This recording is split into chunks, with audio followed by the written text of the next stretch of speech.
You know, they say a woman's place is in the home, and I suppose as long as she's in the home, she might as well be in the kitchen.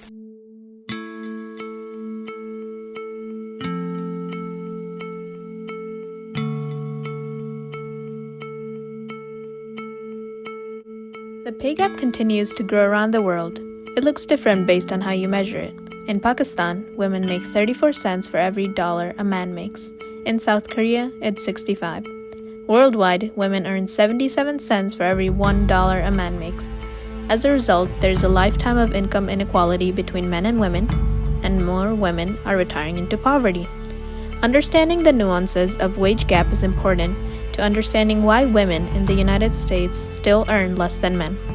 When you bring up the topic of wage gap, we also hear the phrase, equal pay, equal work, equal pay for equal work, equal pay for equal work.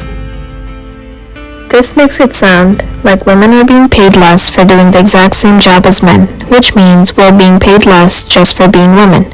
But a lot of research shows that discrimination only accounts for a small fraction of this disparity. It is more complicated than this. It is about choices and opportunities. Wage discrimination does exist in the United States, but it isn't as obvious as companies putting up signs saying we don't hire women or even deciding to pay women less, and it doesn't mean that employers systematically value the work women do less than men. Instead, the workforce disadvantages women in more subtle ways that ultimately show up in their paycheck but don't always begin there. The highest paying jobs disproportionately reward those who can work the longest, least flexible hours. These types of jobs penalize workers who have caregiving responsibilities outside the workplace. Those workers usually tend to be women. It wasn't very long ago that most women didn't work outside the home at all.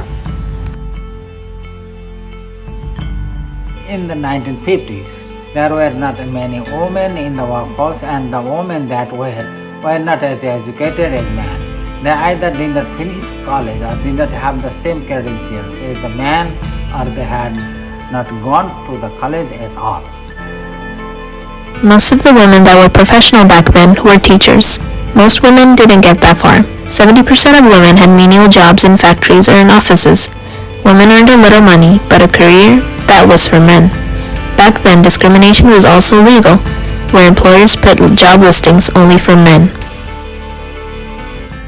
When I was growing up, I barely knew women in high pay job. This was usually caused by women being in more feminine jobs, having less education, lower workforce participation, discrimination being legal, and social and gender norms. These were the major explanations for the pay gap. Then came the women's liberation movement just a decade later.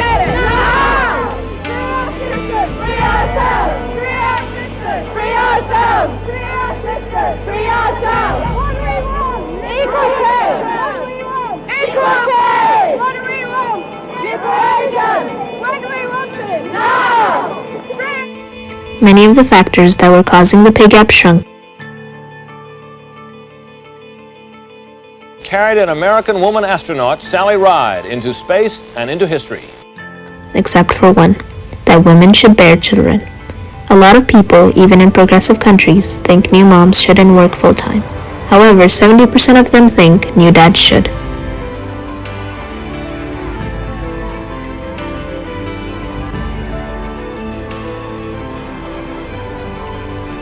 A mother spends around 25 hours a week on childcare and housework, 9 more hours than what a father spends. Over a year, that is equivalent to an extra 3 months of a full-time job. That is the heart of the pay gap. To understand the wage gap better, I looked at a research by the economists at the University of Chicago.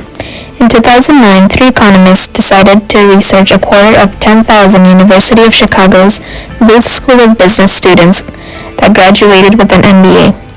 They asked a detailed set of questions about the jobs they'd held since graduation, how many hours they worked, where they worked, and what they had earned each year. The researchers wanted to know how gender would affect the career path of all these brand new business school graduates. The survey of the thousands of business school graduates showed that men had slightly higher salaries right away. Women earned an average of $115,000 right out of graduate school, while men earned $130,000. Men also averaged a few more weekly hours and a bit more prior experience as they entered the workforce. However, 9 years into their careers, women saw their salaries rise to an average of $250,000, while men's salaries averaged out at $400,000. Men were earning 60% more than women.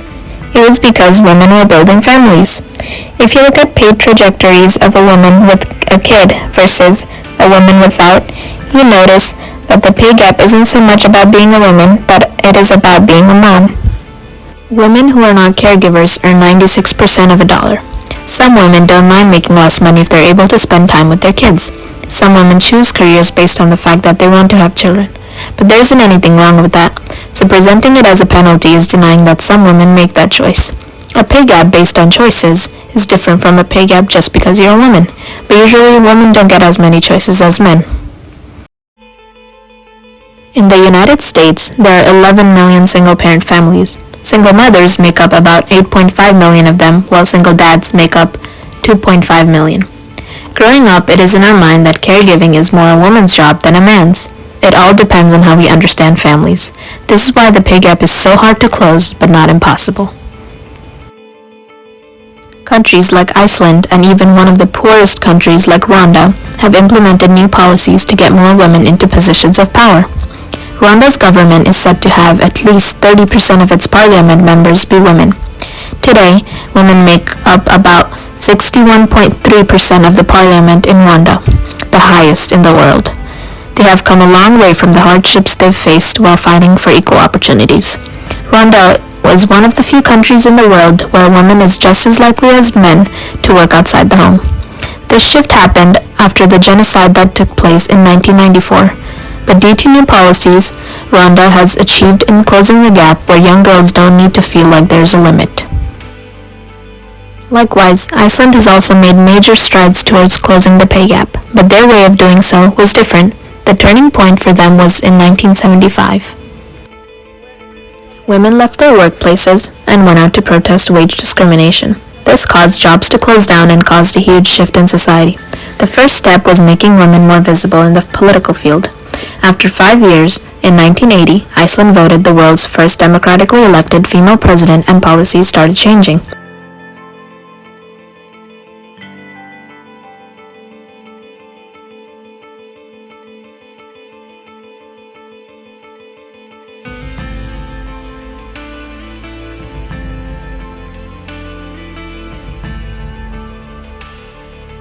In 1981, the Icelandic parliament passed a new law that requires employers to provide new mothers 3 months of paid maternity leave, which extended to 6 months in 1988. However, this encouraged moms to stay at home while new fathers kept working, reinforcing the cultural norms, the heart of the pay gap. Then, in 2000, Iceland passed a parental leave law, which made a huge difference both at home and at workplace. In 2004, the U.S. had the same pay gap as Iceland, but over the years, the pay gap shrunk, where today, women in Iceland make about 90 cents for every $1 a man makes. Changing the expectation that women should be the ones raising children will require another shift, and that should start with men. Until we accept that both men and women can be both breadwinners and caregivers, we can never close this gap. So there has always been that small gap that remains. Women should have every right to be mothers without having to be penalized at work.